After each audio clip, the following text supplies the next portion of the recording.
Well, Sam, since we're talking about Planet of the Apes, obviously I know you were getting in on that action with JJ last week. Just to have something like that for this team to just, have that fun, rally around each other, just what's that like? It's awesome. I mean, I think towards the end of last year, like we started losing games, the attitude, everyone started getting down a little bit. So I think the whole Planet of the Apes thing, like everyone said, it just keeps us loose and we have fun. It's a game for a reason. You might as well have fun while you're out there. So, yeah. How good does a play have to be though before you're allowed to, well, I mean, you can't an average grounder. If you try it right, you're gonna get. I mean, I'm not even making plays and I'm pounding my chest. So I think it's just like when JJ made that sliding play in the hole over there. Like there was no camera on me, but I was going ape crazy. So I mean, yeah, I think it's just a great way to keep the guys engaged and stuff. So. Baseball kind of lends itself to that just because of the pace, the amount of downtime, things like that. There's a balance, I'm sure, to be struck.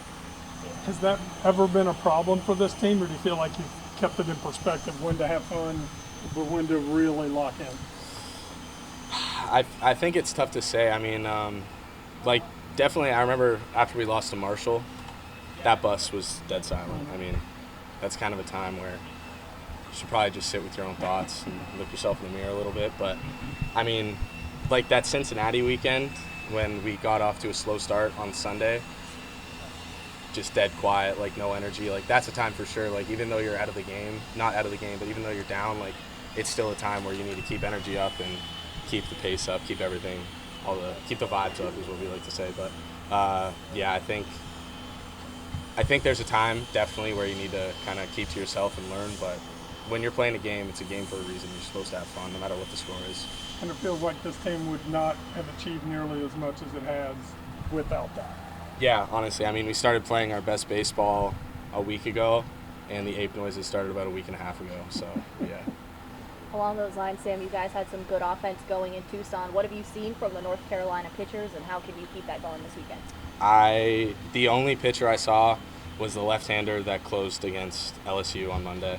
Other than that, I don't know what they bring, but again, they're a top 5 team in the country, so I'm sure they got some good stuff. So then, regardless, what do you guys have to bring offensively? Yeah, I mean, depending on what the pitcher's like, I think you look for something elevated or you just get a good pitch to hit. Last weekend, I think we did a great job of swinging at strikes and taking the balls, like Mays always said, and I think when you do that, you're in a great spot. Sam, do you think West Virginia is an underdog going into this, or do you take the philosophy of, hey, we're all on equal footing at this point? And is there anything to an underdog kind of mentality? I mean, I definitely think we are like the underdog. I don't think anyone in the country other than maybe West Virginia fans think we're going to win this series, but that's something that we're used to. And me personally, I know that any team can beat any team on any given day. That's what my dad always tells me, and that's something I believe. I mean, it's a super regional, anything can happen. Oral Roberts beat OSU last year in the super.